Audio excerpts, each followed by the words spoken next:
Hello student, welcome to my channel Bihari art classes. और अब हम लोग जो इसमें नाइन्थ क्लास का हिस्ट्री के सेकेंड चैप्टर का जो है फ्रेंच रिवॉल्यूशन फ्रांसीसी क्रांति का, और सेकेंड यूनिट जो है स्ट्रगल फॉर सर्वाइवल यानी जीवन जीने के लिए संघर्ष।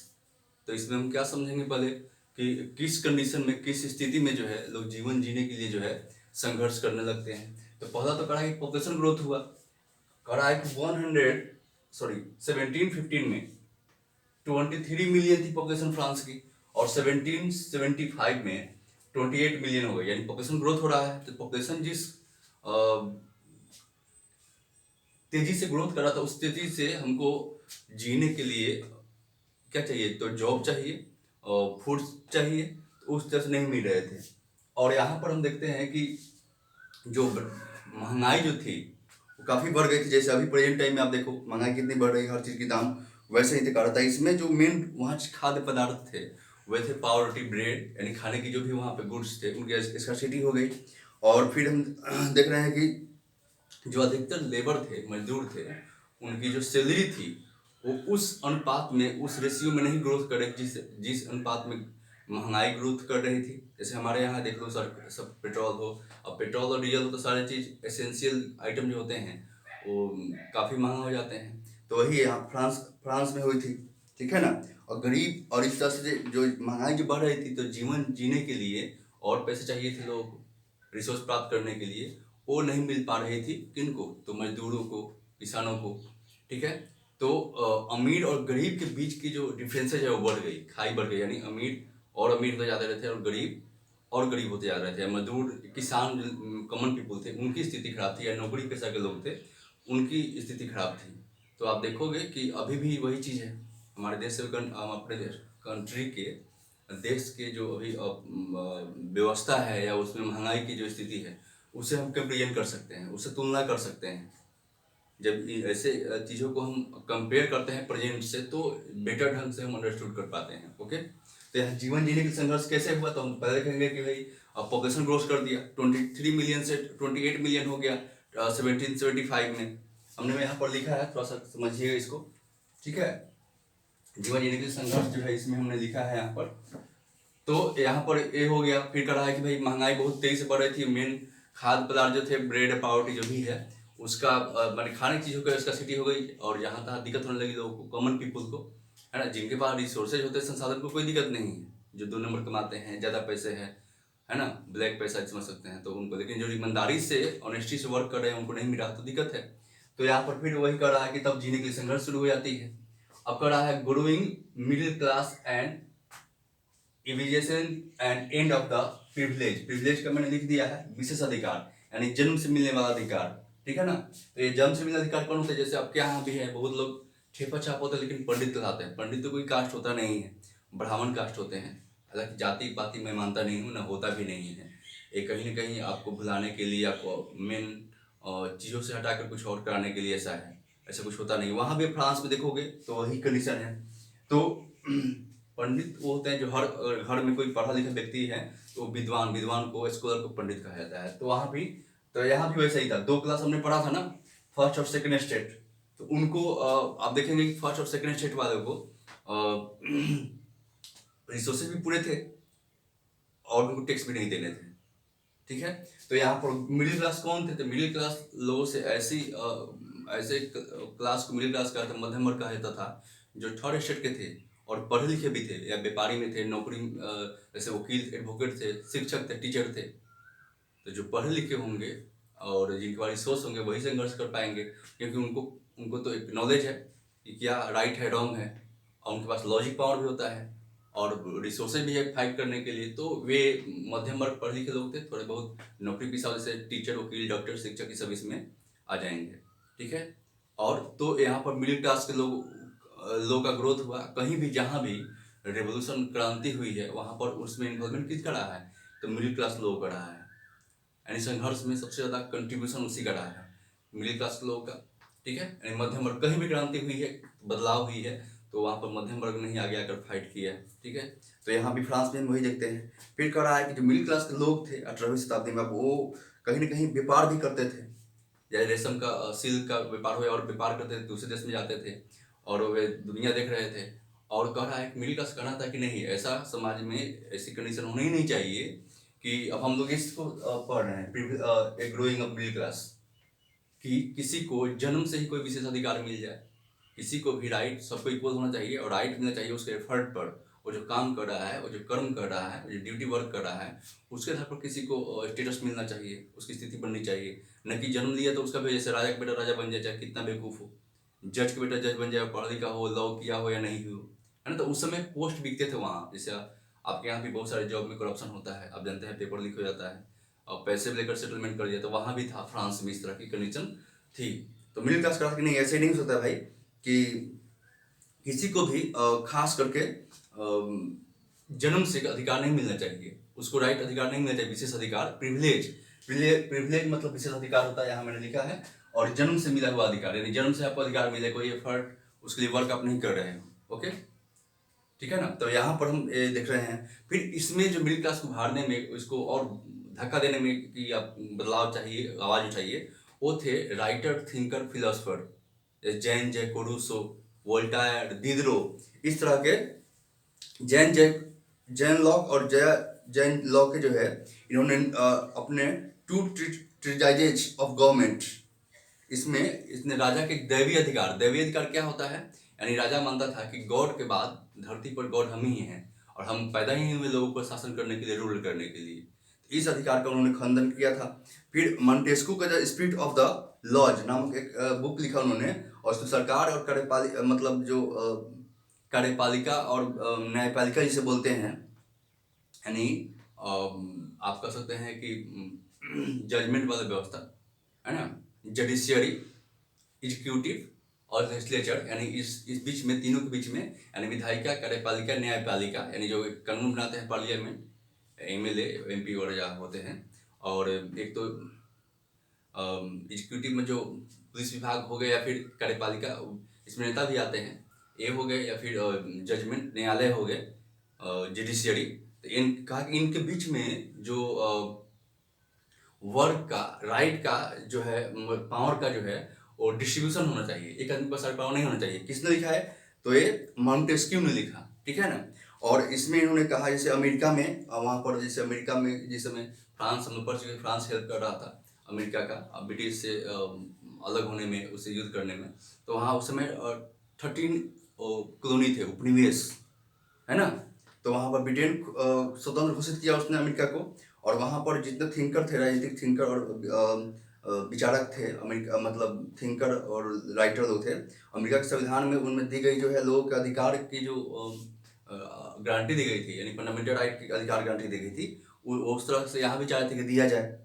जो दार्शनिक जो थे, दार्शनिक विचारधारा के लोग जो थे, उन्होंने और क्रांति को कराने में जो है वो काफ़ी मतलब हेल्प किए। फिर हम देखते हैं कि इसमें इंटेलेक्चुअल लोग जो भी थे, और जैसे फ्रांसीसी लोग, तीसरे वर्ग की जो थी, दार्शनिक विचार जो थे, खासकर के जॉन लॉक और रूसो जैसे महान जो फिलोसफर थे, दार्शनिक थे।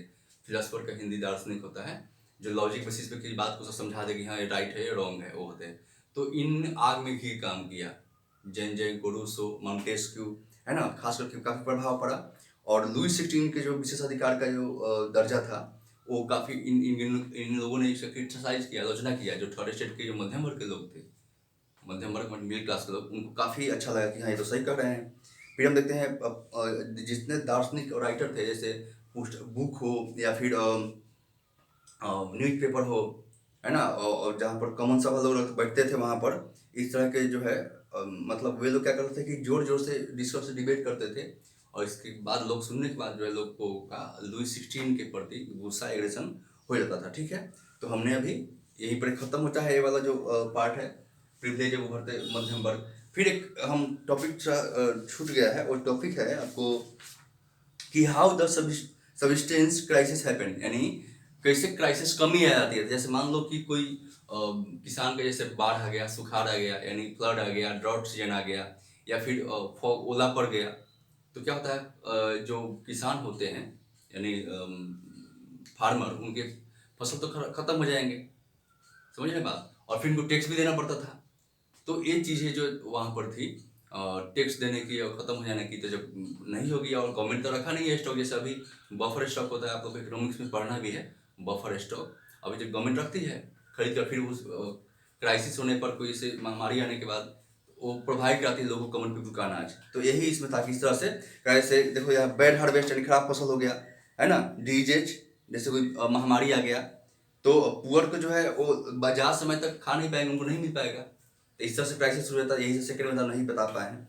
और एक सोर्स ए है, सोर्स ए में दिया हुआ है, एक तो कहानी दिया हुआ है फर्स्ट में कि एक क्रांतिकारी राजनीतिक के बाद में सक्रिय एक्टिव हो गए, आगे चलकर जो है पढ़ाई पूरी करने के बाद जो है उनका नाम है प्लेसिस, है ना, यानी मतलब एक जगह है, प्लेसिस जगह है, वहाँ पर कॉलेज में पढ़ लिए होते हैं, है ना। और एक कह रहा है कि भाई ये जॉर्ज डेंटोन नाम है उनका, जॉर्ज डंटेन या जॉर्ज के नाम से जान सकते हैं। पढ़ाई पूरी करने के बाद 1793 में वो निकलते हैं तो उनको जॉब नहीं मिलता है, क्योंकि उस समय जॉब पोस्ट जो है वो खरीदा जाता था। कहा कि मेरे पास एक सू पॉकेट में, सू मतलब फ्रांसीसी रुपया है वहाँ पर, एक मतलब पैसा फ्रांसीसी हमारे कौड़ी जैसे बोलते हैं ना अपने इंडिया में, एक भी कौड़ी हमारे पॉकेट में नहीं था, जॉब हम खरीद नहीं सकते थे। हम जो है प्रिविलेज राइट हमारे पास नहीं था, क्योंकि हम फर्स्ट और सेकंड स्टेज से बिलोंग नहीं करते थे, है ना। करप्शन ज़्यादा था, तो हम पढ़ाई करने के बाद भी, डिग्री लेने के बाद भी हमारे पास अपॉर्चुनिटी, मौका नहीं था कि हम जॉब पा सके, काम कर सके, अपने जो एफर्ट का जो है शो कर सके, दिखा सके, ठीक है। तो ये बता रहे हैं वो, है ना। आपको कड़ा के पुराने दोस्त जो थे वो भी हमसे मुंह मोड़ लिए थे, और व्यवस्था के चलते हमको मौका नहीं मिला। फिर एक आर्थर यंग नामक एक अंग्रेज जो है उस समय फ्रांस की यात्रा करते हैं, और अपने उन्होंने डायरी में नोट किया है, वही आपको दिया गया है खंड ए में, यानी सेक्शन ए में, कि लिखा है कि जो मतलब ये 1787 और 1789 के बीच में उन्होंने यात्रा किया था। उन्होंने लिखा कि जो लोग जैसे फर्स्ट और सेकंड स्टेट के लोग हैं, जो लोग अपने सर्व से गुलाम, है ना, जो सेवा करवाते हैं, या फिर जो ऐसे फीडवल मतलब सामंत लोग, जैसे अपने हैं जमींदार, तो ये लोग सेवा करवाते हैं, उनसे अच्छा बर्ताव भी नहीं करते हैं, उनको पूरा खाने पीने का भी व्यवस्था नहीं मिलता है, उनका शोषण करते हैं, एक्सप्लॉइटेशन करते हैं। तो उनको जब ऐसा समय आता है, जैसे दंगा का रैयत होता है, रैयत मतलब दंगा होता है, तो अपने उनकी बेटियों का अपहरण कर लेना, बेटों का गला रेत दिया जाए, तो इसका रोना नहीं रोना चाहिए। मतलब अपने कहने का मतलब है कि आप जो शोषण कर रहे हो, एक्सप्लॉइटेशन कर रहे हो। आर्थर यंग है, ब्रिटिश राइटर है, और जो वहाँ पर घूमते हैं, जाने जाते हैं, राइटर नहीं लिखे, डायरी में लिखा है, इन्होंने जिक्र किया है, यानी किस तरह का शोषण होता था वहाँ पर फ्रांस में कॉमन पीपल के साथ, खास करके जो थर्ड स्टेट के लोग थे, गरीब, जैसे जो सेवा टहल में लगे होते हैं, सर्विस करने लोगों को। तो कह रहा है कि आप सेवा करवा रहे हो, उससे अच्छा बर्ताव, बिहेवियर, गुड बिहेवियर भी नहीं कर रहे हैं उनके साथ। उसके बाद आप जो है उसको खाना भी नहीं मिल रहा है, तो अगर दंगा हो तो खास करके क्या करेंगे, वो तो रिवेंज लेंगे ही, आपसे बदला लेंगे ही। और उसमें ऐसे लोगों के साथ क्या होता है, उनकी बेटी का अपहरण हो जाए, बेटा का गला रह दिया, यानी मर्डर हो गया, तो उस समय रोइए नहीं, क्योंकि आप खुद वैसा कर्म किए हुए हैं, समझे।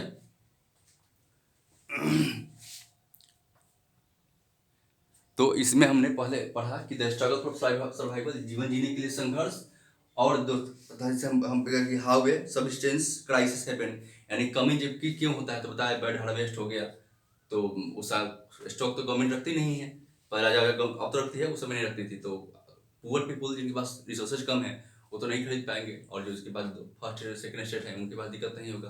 तो कॉमन पीपल को क्राइसिस कमी होती थी। और मिडिल क्लास कौन है बता दिए, मिडिल क्लास मध्यम वर्ग के लोग, पढ़े लिखे लोग, जैसे वकील, टीचर, डॉक्टर थे, जो थर्ड स्टेट बिलोंग करते थे, इनके पास थोड़ा बहुत संसाधन था, रिसोर्सेज, और पढ़े लिखे लोग हैं, वही राइट रॉन्ग जान पाएंगे। तो जहाँ भी रिवोल्यूशन क्रांति हुई है वो कहीं ना कहीं मिडिल क्लास के लोग ही शुरू किए हैं, कहीं भी। तो ये मिडिल क्लास के लोग हैं। और अगर जीवन जीने मतलब क्राइसिस से मतलब है, स्ट्रगल फॉर सर्वाइवल से क्या मतलब है, तो वैसी स्थिति जब हमको खाने के नहीं मिल रहे हो, पूरा काम करने के बाद भी, और मेहनत करने के बाद भी, लेबर करने के बाद भी हमको जो फंडामेंटल नीड है वो पूरा नहीं कर पाते थे, इसको बोलते हैं जीवन जीने का संघर्ष। और मिडिल क्लास का ग्रोथ, मिडिल क्लास कौन थे, तो मुझे हम बता दिए अभी कि जो लोग थर्ड स्टेट से बिलोंग करते थे, वकील, टीचर, डॉक्टर, ट्रेडर, व्यापारी, वे लोग थे। तो उन लोगों ने कहा कि किसी को भी विशेष अधिकार यानी प्रिविलेज राइट, है ना, ग्रोइंग मिडिल क्लास और प्रिविलेज राइट के बारे में हमने समझा दिया है यहाँ पर, है ना। प्रिविलेज राइट नहीं मिलना चाहिए, किसी को भी जन्म से अधिकार नहीं मिल चाहिए, वो जिस तरह कर्म करता है, सेवा करता है समाज में, उस तरह एफर्ट उसको मिलना चाहिए। ओके, तो ये था, हम बता दिया। फिर सोर्स ए में हमने अभी बताया, सोर्स ए में एक तो ब्रिटिश का एगो आर्थर एगो जॉन डंटन है, जो कि पढ़ने के बाद उनको अपॉर्चुनिटी नहीं मिलती है, उस व्यवस्था के कारण कि उस समय जो करप्शन था, घूस देने के लिए उनके पास पॉकेट में कौड़ी नहीं थी, पैसा नहीं था। पुराने दोस्त भी मुंह मोड़ लेते हैं और पढ़े लिखे डिग्री होने के बाद भी उनको जॉब नहीं मिलता है ना। तो ये व्यवस्था बता रहा है उस समय डिग्री लेने के बाद भी आपको टैलेंटेड लेकिन अपॉर्चुनिटी मौका नहीं मिलती थी। इतना करप्शन था, इतना खराब स्थिति थी कॉलेज में पढ़ाई करने के बाद भी। मतलब उनको पेपर है, उन्होंने पेरिस के कोर्ट में न्यायालय में उनको मतलब जॉब नहीं मिल रहा था, ठीक है ना, वो बेरोजगार हो गए थे। और दूसरा में आर्थर यंग जो है इसी सोर्स ए में ही वो ब्रिटिश मतलब पीपल हैं जो घूमने जाते हैं फ्रांस में और देखते हैं स्थिति कि वहाँ के जो अपर मतलब फर्स्ट और सेकेंड लोग हैं अपने सर्वेंट या फिर किसान मजदूर हैं उनके साथ अच्छा बिहेवियर नहीं करते हैं। तो कहते हैं कि भाई इसके लिए आप रेडी रहो कि कभी दंगा हो रही होता है तो आपके बेटी का अपहरण हो जाए, किडनैपिंग हो जाए, बेटा का गला रेत दे, तो आप रोना नहीं होना चाहिए इसका, क्योंकि इस कंडीशन को आप खुद ने इसको क्रिएट किया है। ओके, तो ये हो गया, आपको खत्म हो गया आपका। अब हम लोग सेकेंड यूनिट पढ़ेंगे बिगिनिंग ऑफ रेवोल्यूशन, ठीक है। अच्छा, रेवोल्यूशन समय लुई 16 यानी राजा है लुई 16, उसके बारे में हम लोग पढ़ रहे हैं। कंडीशन क्या थी फ्रांस का, उसके बारे में पढ़ रहे थे। अभी भी आप देखो महंगाई चलता है, वहाँ भी महंगाई था फ्रांस में, अभी भी महंगाई है हमारे यहाँ इंडिया में, है ना। तो इस तरह कंडीशन हमारे यहाँ तो अनपढ़ लोगों की कमी नहीं है और पढ़े लिखे लोग बेवकूफ़ होते हैं, वो बोलना ही नहीं चाहते हैं। अच्छे आवाज़ उठाने के लिए बहुत भी सोचना होता है, लोगों को नहीं कर पाते हैं, बुरे के साथ देते हैं क्योंकि वो ज़्यादा बुरा है इसलिए। तो चलिए ठीक है, हम फिर मिलते हैं नेक्स्ट जो है वीडियो के साथ। तब तक थैंक यू, धन्यवाद, bye, have a nice day.